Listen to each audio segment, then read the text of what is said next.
So Symphony, realistically speaking, we're manufacturer agnostic, so we don't care well, not so much don't care, but whether it's Crestron, whether it's Poly, Cisco, so on and so forth.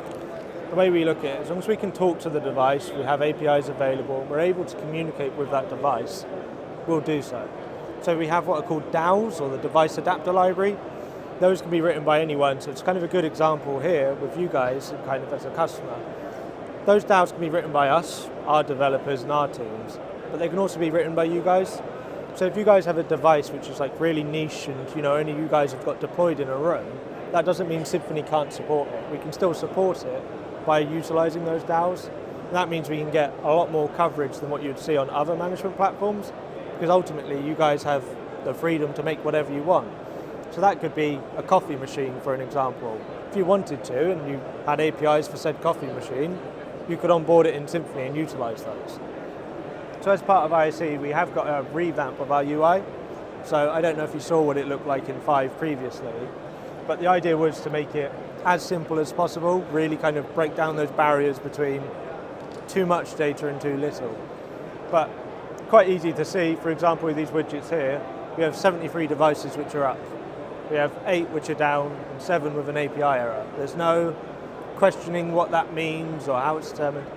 If I click on one of these, so there's 73 devices up, we get a list back of all those devices and whether they're up, what their login state is in their API.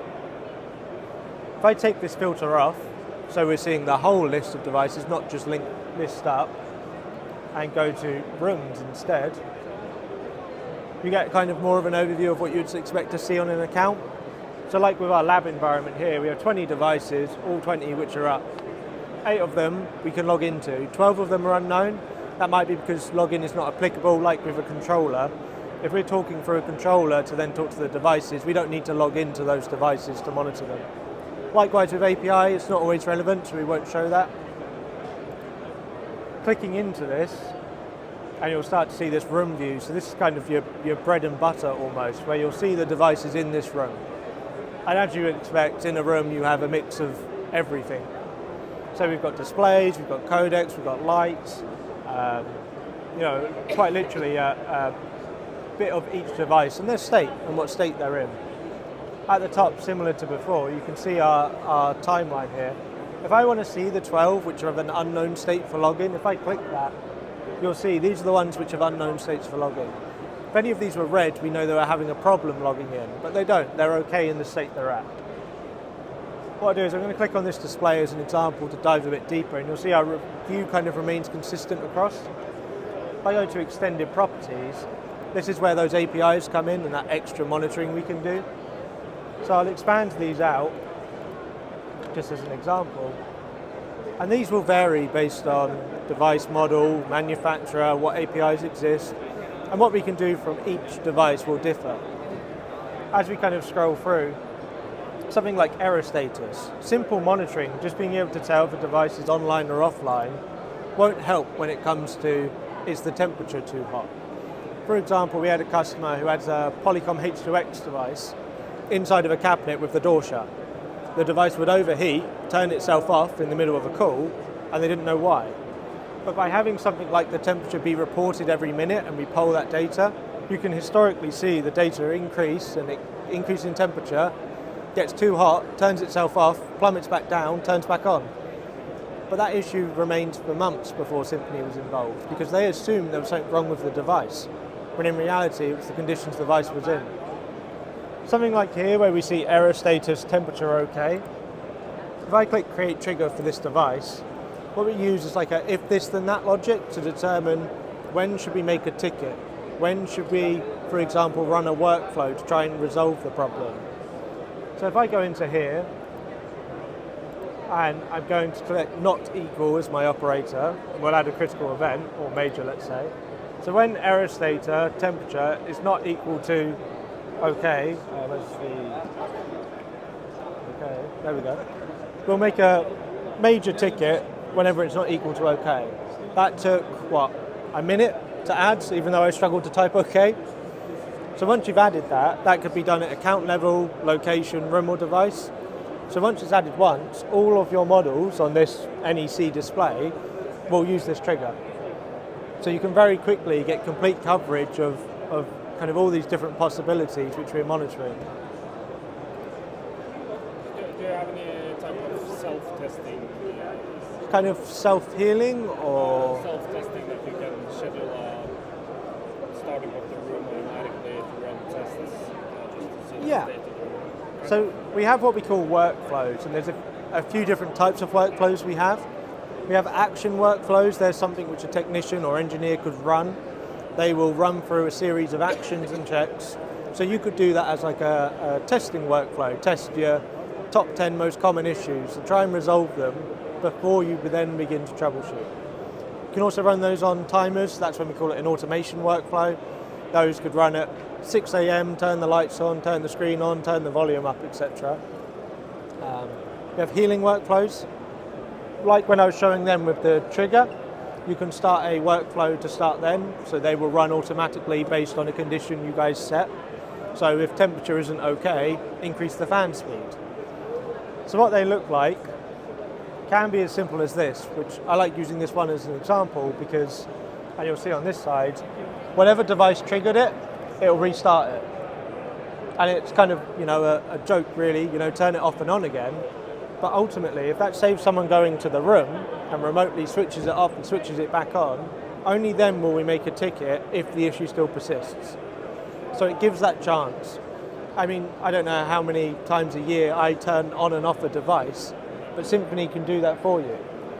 That's kind of a super simple kind of example of that.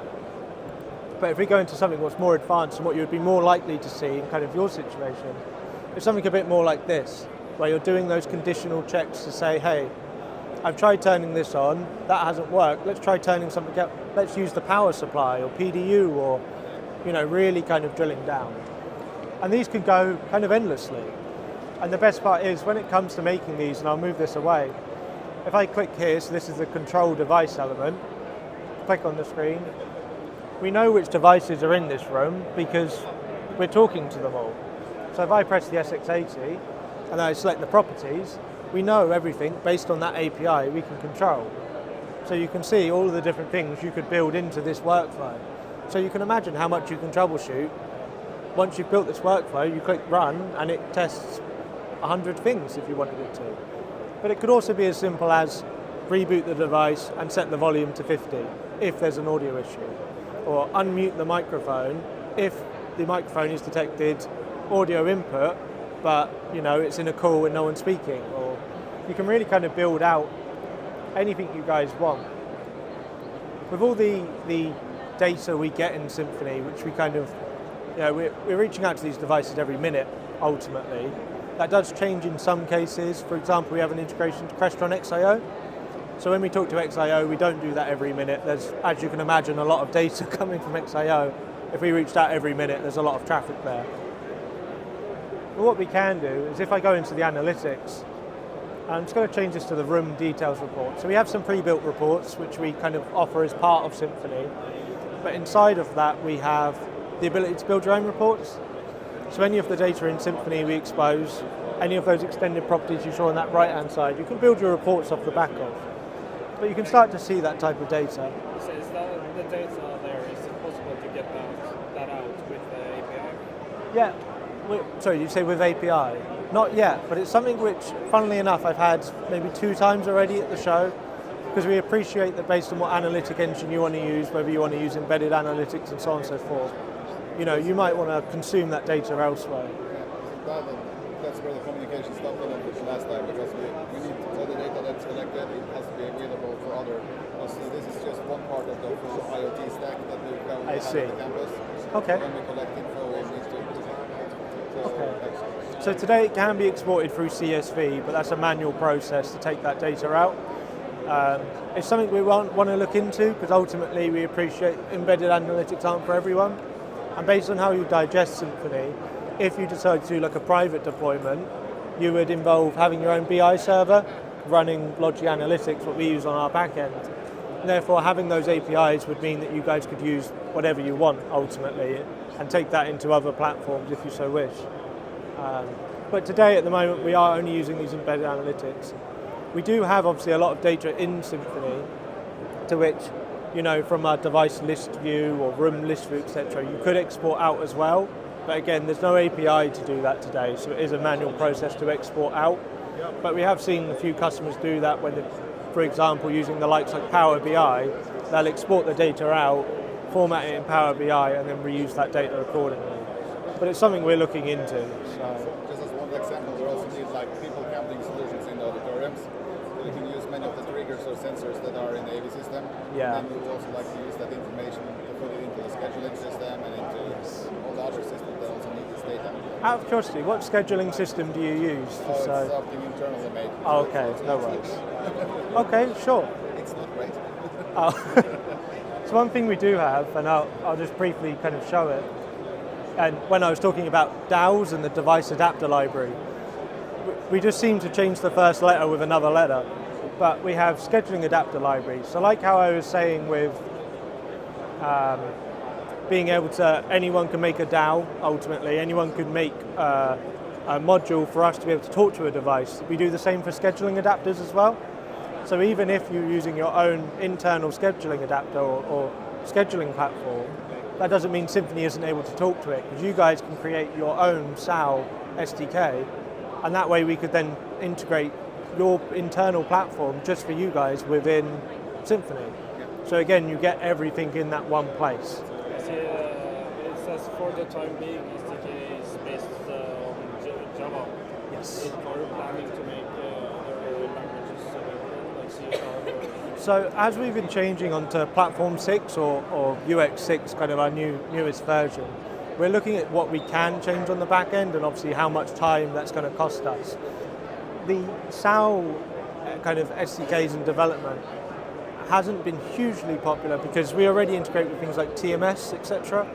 So what we find is the other one obviously being Exchange, being so big, we hit a lot of our use cases there. So we haven't had any kind of new SALs for a while, just because there's been no real driving force to update it. But of course it's one of those things, if we see that loads of SALs are being made and that's something we need to focus on, then of course that would then take priority to change. But I don't believe there's any intention of changing it yet, to be honest with you. One thing I will show, which I kind of skipped past earlier, is just the tickets. So Symphony will automatically make tickets. I don't know what ticketing platform you use internally or... I don't really remember. It's one of the bigger ones, but We have the integration with servers now. Yeah. So we have... So we have a bi-directional sync to ServiceNow. So anything you do in ServiceNow will reflect in Symphony and vice versa. We do have, funnily enough, TAOs. So like we have DAOs and SALs, we have TAOs, which are ticketing adapter libraries. So again, in that same boat, if there's something which you guys are using and we don't integrate with today, doesn't mean that we can't in the future. But if I expand open a ticket, and we'll start to see, so this was for a Tamberg device in one of our calls. As we look into it, one thing we do is we have this concept of issue types. These can be customized on your account to determine what your issue types would be. These are some kind of generic ones we've included. If an issue happens with one of these types within 24 hours of one previously, rather than making a new ticket every time, we'll combine them together into one single timeline. So what that looks like is more like this, where we can see multiple entries. Rather than having a ticket for each time a problem's happened, we put those in that timeline. So you see, so you only have the one ticket to work on. Because there's nothing worse working on a ticket and then another ticket for the same problem comes in and someone starts working on that one. So just having everything in one place. Is it possible to add like manual stuff here also? Because when you do room checks, you want to have kind of that link into the automated checks. Is that a good way to kind of... Yeah, so you can add your own kind of manual entries into either the timeline, you can add attachments and so on and so forth. And again, that could be from ServiceNow or a ticketing platform, or it could be directly in Symphony. It depends where you're working.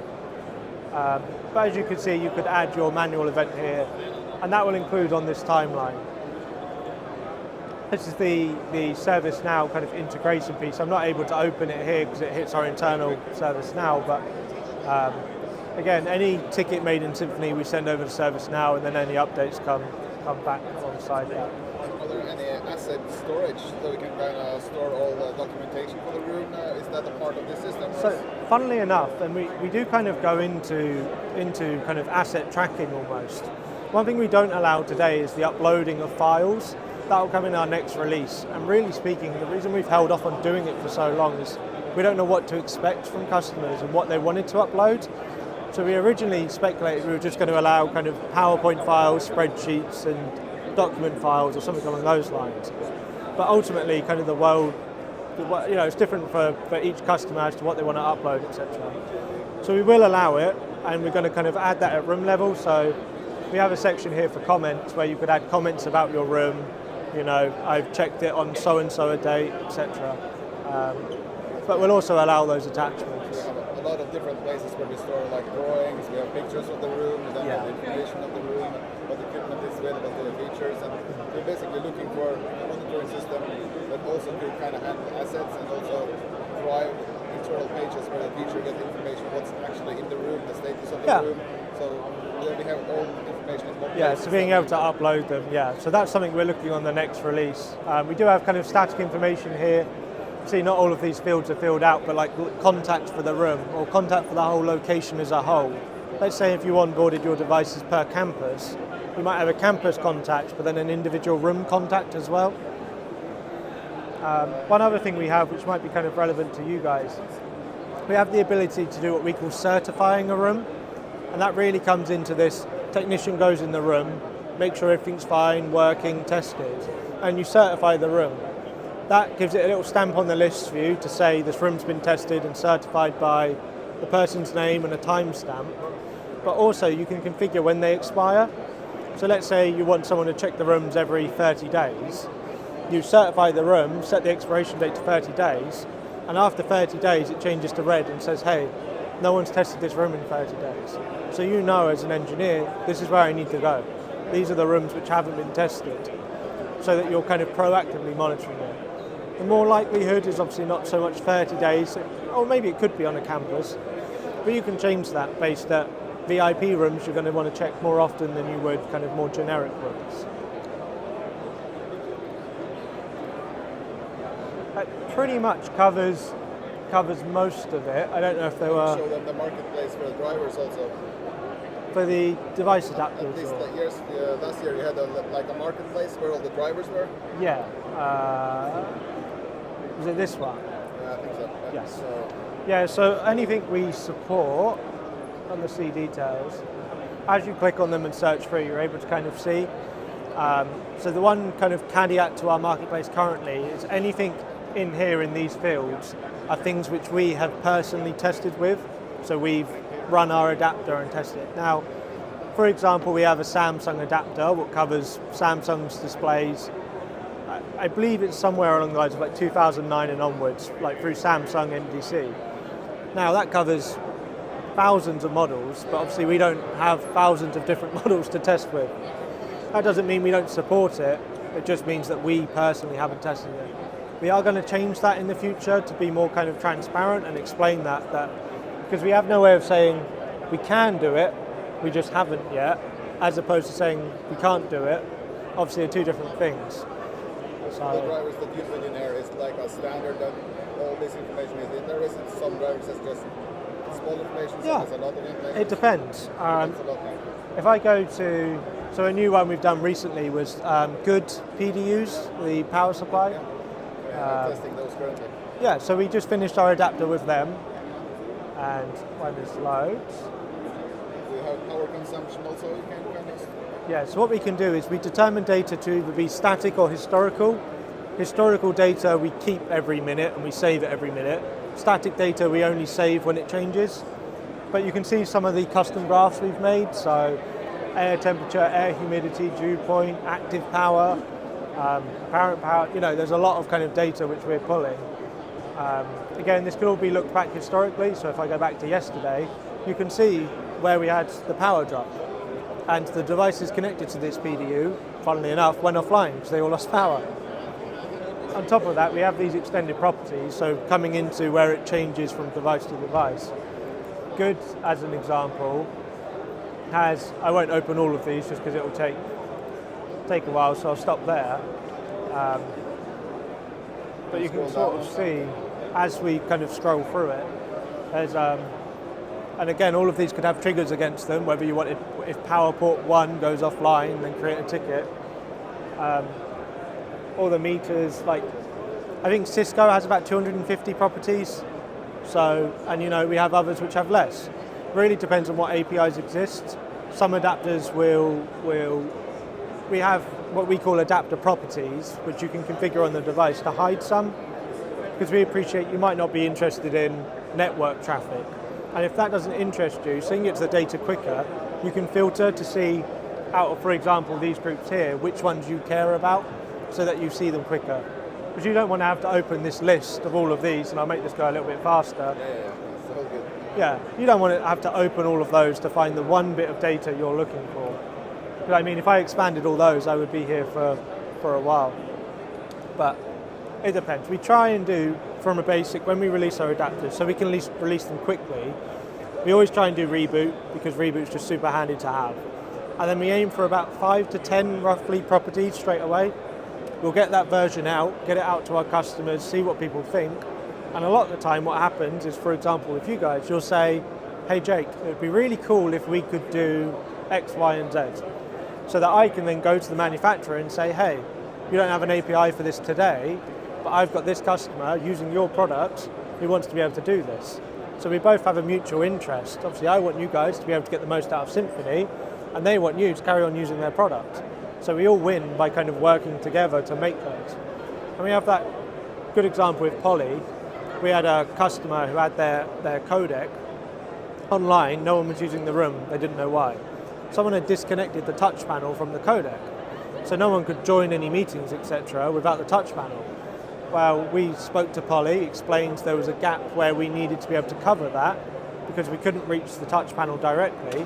So they added APIs for us in order to monitor peripheral monitoring from the compute, well, from the codec, I should say. So that now we can see, is the touch panel connected or not? Because if it's not, make a ticket so that someone can go in and resolve that rather than the room not being used for weeks. And sometimes it is as simple as that, you know, why aren't teachers, for example, using rooms? Why aren't they there? What's the cause of this room compared to another? And that's really where it all ties back to, is we get so much data from every device, you're bound to find something between them. So Also happened a lot with the user interface last year, I think. Yeah. It looks much greater now. It's Yeah, a little we bit messy, but completely changed it. So we actually moved to a new kind of framework behind the scenes. But the idea being, obviously, keeping it as simple as possible and breaking down those kind of. We used to have, if you recall it from last year, like 3 big tables of data. Well, if you wanted a table of data, you'd go to a report. Like, we've got hundreds of reports you can look at, which are big tables of data.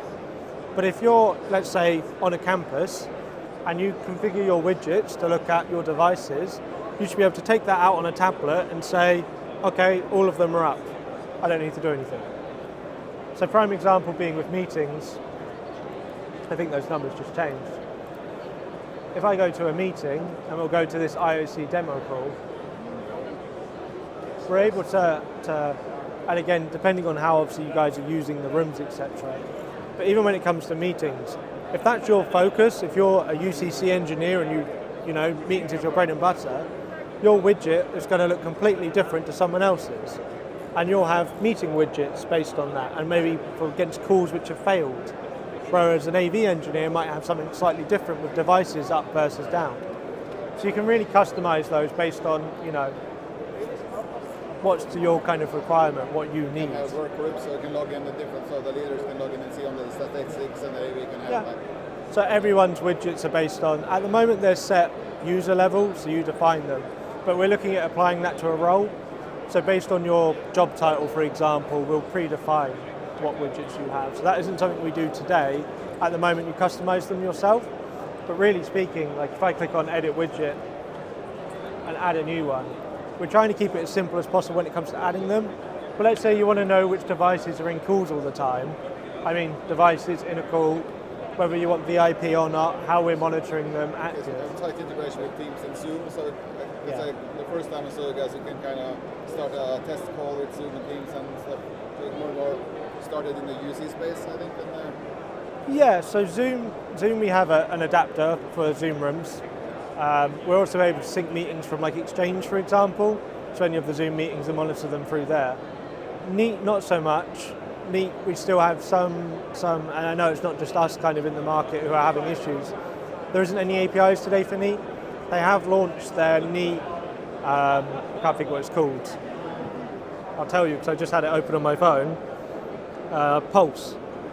So we just went over there probably an hour ago or so to speak about how we can have Pulse and Symphony work together. Because ultimately, prime example with you guys, if you guys use Symphony and you have Neat products, we have a mutual interest to get along. We have Neat panels in all the Zoom rooms, in all the rooms, but we have not too many bars. But there's also a lot of IoT info there, like temperature sensors and humidity sensors. So we have an integration with SmartThings, Samsung SmartThings, which kind of gives us that IoT story, because ultimately something as simple as temperature of a room and humidity of a room and so on and so forth are all deciding factors as to why someone might not use that room. And again, we'll plot that over time, like you saw with the good PDU, to say, if you see temperature increasing to 30 degrees, I wouldn't want to be in that room. And then you later find it wasn't an AV problem, it was an air conditioning problem. And the aircon's been out for months, and no one uses the room because of that. So it can be as simple as that.